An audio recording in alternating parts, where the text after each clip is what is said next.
Buenas noches, bienvenidos a otro programa de Cosechas y Negocios. Emiliano Gali, ¿cómo estás? Hola Cristian, buenas noches. ¿Todo bien? Muy bien, muy bien. Bueno, estamos en un momento vamos a hablar del campo. Vamos a hablar del campo. ¿Qué te parece? Hablemos. ¿Te parece bien? Sí, me encanta. Bueno, estamos escuchando que en Chicago la soja a $500, más de $500, 520, 530. Uno dice, bueno, que no se quejen los productores. Claro, está ¿no? todo Claro, bien, ahí. está todo bien. Hay que recordar que esta cosecha es inferior a lo que se esperaba. El último cálculo de la Bolsa de Cereales de Buenos Aires habla de 44 millones de toneladas, cuando se esperaba casi 50, 52 millones de toneladas. En términos globales, la cosecha caería un 10%. En principio, hay que ver después los números. La buena cotización internacional compensaría esta caída. Hay que ver, porque hay un aumento de costos para los productores. Sí. Hay que ver cuántos productores después de este cimbronazo van a quedar en condiciones para volver a apostar a la siembra de la próxima campaña. Para financiar la próxima campaña. Exacto. Sí. Y además está el problema del trigo, que el trigo sigue con trabas, no se puede comercializar porque es un mercado intervenido, no se exporta libremente, el gobierno dice cuándo y cómo se autoriza la exportación, con lo cual cuando vemos que, si bien es cierto que es una buena noticia que el precio del principal producto de exportación de la Argentina, que es la soja, no solo en cuanto a el poroto, sino que la soja en su mayoría se industrializa en forma de harinas, aceites y biocombustible, podemos considerarlo como algo positivo para el mediano y largo plazo. Pero sí, la cuestión de la sequía golpeó duro. Sí, no es unidireccional, digamos. Exacto. Aparte, el productor de trigo, en este caso, por ejemplo, no sabe cuándo va a cobrar, si no se liberan los cupos de exportación, no sabe cuándo vender su producción. Afecta un poco la previsión de la campaña, ¿no? Yo en cambio quería comentarte un poco dónde estuve viajando la semana pasada. ¿Dónde estuviste? No fue por placer, fue por trabajo. Tampoco fue por negocio, fue por trabajo. Muy bien. Estuve en San Pablo, en la Feria Intermodal de Brasil. Ajá. Es una de las ferias más importantes que hay en América del Sur, donde se concentra la industria del transporte, la logística, de mercaderías en contenedores, la logística en graneles, todos los puertos de la región tienen un stand ahí, los agentes de carga, transportistas, digamos, todo lo que es la infraestructura para el movimiento de la economía está concentrado ahí en esta Feria de San Pablo, y ahí vas viendo las diferencias, que no son ya de matices, no es fino, sino son trazos gruesos de diferencia entre Brasil y la Argentina en este caso, no por comparar, no es una cuestión de competencia, digamos, son las dos economías más grandes de América del Sur, con una integración económica productiva importante a nivel comercial. Entonces no es una comparación solamente a ver quién es más grande en esto, quién es más fuerte, quién es más rápido, lo que sea. Digamos. Es una economía más grande. Es una economía más grande, pero está totalmente integrada a la Argentina. O sea, parte importante del mercado brasileño es la Argentina y parte importante del mercado argentino está en Brasil. Con lo cual ahí ves las dos velocidades, ¿no? Brasil está yendo muy rápido, está creciendo muchísimo, tiene sus problemas de país enorme, pero todos los años son millones de brasileños que van integrándose como clase media, ¿no? Van ascendiendo a nivel social. Y en lo que es el tema este tema de transporte y de logística, las inversiones son monstruosas, ¿no? Brasil está presentando ahora un plan nacional de logística para 2030, o sea, están hablando a un plazo. Son 18 años, ¿no? Digamos, medio a largo plazo, pero están convocados todos los sectores, trabajando para darle soporte al movimiento económico de Brasil, que por un lado sí es fuerte a nivel economía primaria, mineral de hierro, soja, es fuertísimo lo que exporta Brasil, con grandes empresas y conglomerados empresarios. Pero por otro lado la industria brasileña, que es fuerte también, digamos, a nivel exportación. Y también Brasil es un gran importador, bastante proteccionista. Si bien nosotros atacamos mucho a la Argentina en cuanto a proteccionismo, hay que recordar que Brasil también es hiperproteccionista, incluso con los socios del Mercosur. Lo que pasa es otra escala y otro tamaño. Entonces, la protección que puede hacer Brasil, comparado con todo lo que mueve y todo lo que importa, es un tema. Y ahí la Argentina quedó un poco desdibujada, porque no había representación argentina en esta feria. Y la Argentina tiene necesidades de transporte, de logística importantísimos, ¿no? La principal vía fluvial de transporte de mercadería, de granos, es la hidrovía, está en la Argentina, es el río Paraná. Claro, ¿no? Que además por ahí sale el 75% de la producción agroindustrial. Exactamente. Básicamente. Es un país... Por los puertos del sur de Santa Fe. Con grandes extensiones y por ende con grandes necesidades de infraestructura portuaria, en transporte, logística y movimiento de mercaderías, y no estaba presente. En cambio sí fueron varios de los varios empresarios ahí a visitar la muestra y tuvieron que de repente dar respuesta a gerencias regionales que están en Brasil, ¿no? Que le venía a preguntar, bueno, ¿qué está pasando en la Argentina? ¿Qué es esto de ¿Y qué contestaban? No hay respuesta. O sea, claro. No hay una respuesta lógica, digamos, es toda una respuesta más bien desde el desconocimiento. Se puede ensayar algún tipo de respuesta para pintar bien la política o la estrategia argentina, pero no es que exista. Entonces los empresarios están más desconcertados porque no tienen un acceso directo al lugar donde se dibuja la estrategia política. Se sabe que la Argentina tiene estrategias de corto plazo, con el tema del dólar, por ejemplo. Limitar las importaciones, liberarlas a cuentagotas para mantener una balanza fiscal, digamos, ordenada. Claro, fíjate la semana pasada lo que pasó con el tema de la carne. La presidenta anunció una rebaja de 10 puntos porcentuales a las retenciones, a los derechos de exportación, solo a un segmento, a los termoprocesados, que es un producto industrializado, no para el resto de las carnes.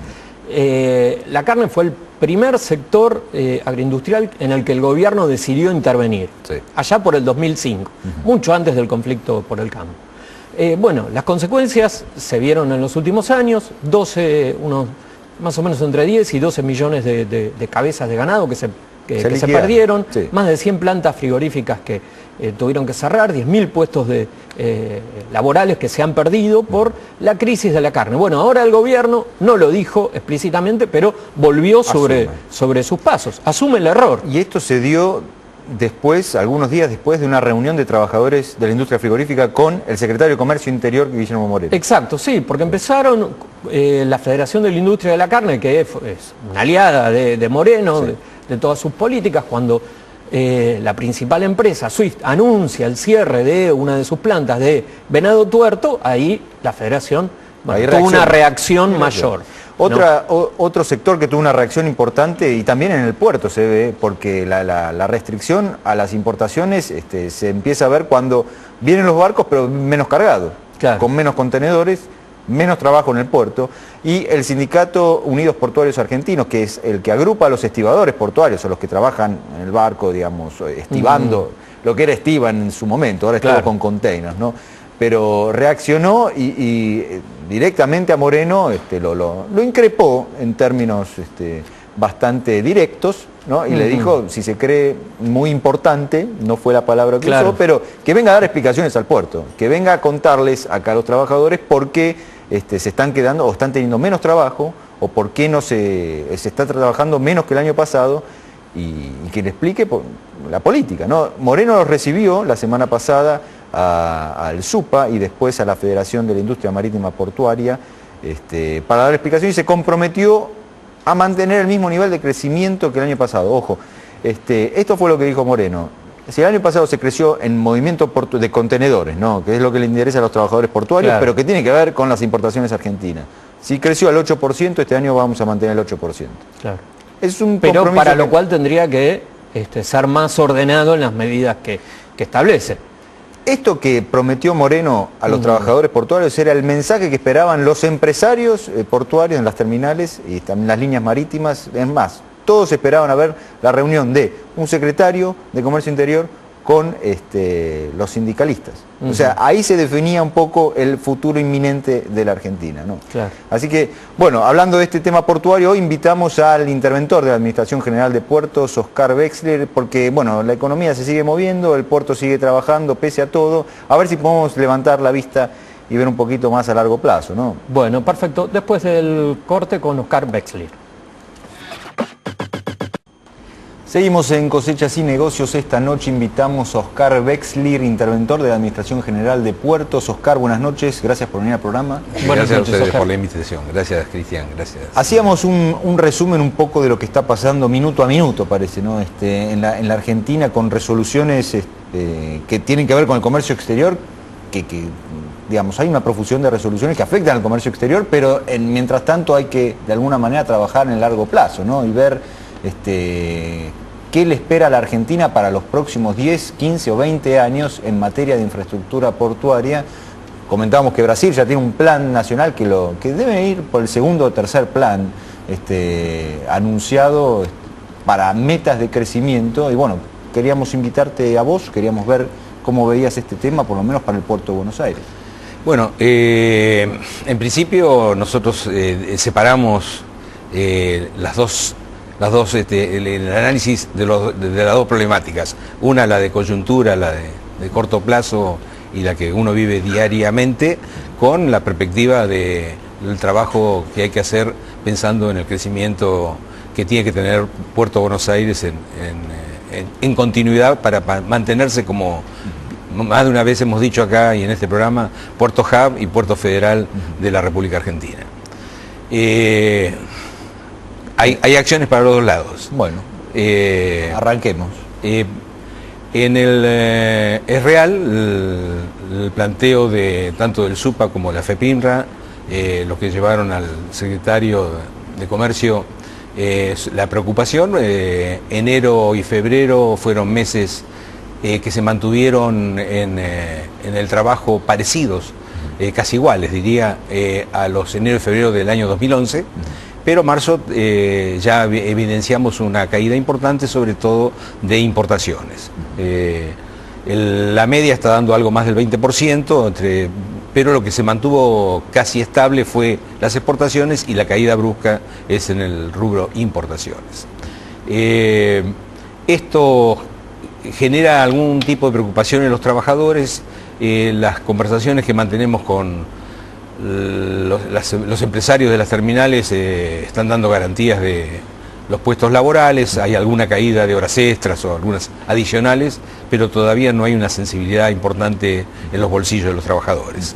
Sí hay temor, digamos. Hay preocupación.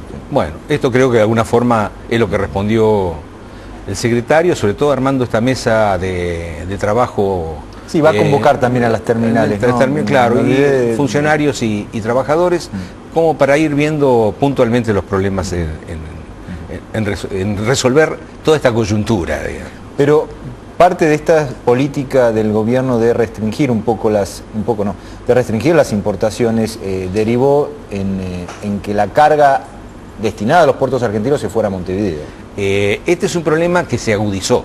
Este es uno de los problemas que realmente los tenemos trabajando ya desde hace un tiempo para ver cómo lo podemos encarar, porque obviamente puertos tanto de Montevideo en Uruguay como algún puerto brasilero tienen capacidad operativa más flexible que Argentina, y esto nos afecta a todos los puertos que trabajamos nosotros en la Argentina con contenedores y con servicios oceánicos. En el sentido de que el tratamiento de la carga es más flexible, el régimen aduanero es más accesible, y obviamente esto de alguna forma la carga busca los lugares donde mejor pueda resolver su problemática digamos de comercio. Y este es un trabajo que en este caso particular se agudizó justamente porque ante la incertidumbre si podían entrar, no entrar o las demoras puntuales que pudiera tener la importación, encontraron en el puerto de Montevideo un lugar de espera para tener la certeza de tiempos y costos en cuanto a la operatoria, ¿no? Esto es así, de alguna forma se traslada la actividad hacia el puerto de Montevideo, donde de por sí ha crecido, porque volviendo, digamos, esto, sacándolo del contexto específicamente de esta situación, Puerto Buenos Aires, como puerto de Dock Sur, Exolgan, la terminal de la provincia en contenedores, que entre ambos resumimos el 90% del movimiento de contenedores del país, hemos crecido en el 2011 al 3% anual. Sí. Para una Argentina que creció bastante más, pero el puerto de Montevideo creció al 30%. Esto nos da la idea de la derivación de carga, que netamente es carga de transbordo y carga argentina. Hay que recordar que Paraguay, que tiene, digamos, todo su movimiento de comercio exterior, lo realiza o lo realizaba por puertos argentinos, que ahora empezó a elegir a puertos del Uruguay, ¿no? Para... Todavía, por ahora es una pequeña parte, pero va camino a, si no resolvemos nuestros problemas en una atención adecuada, justamente de derivarla con mayor fluidez hacia... No tendría lógica. Lo correcto sería que, bueno,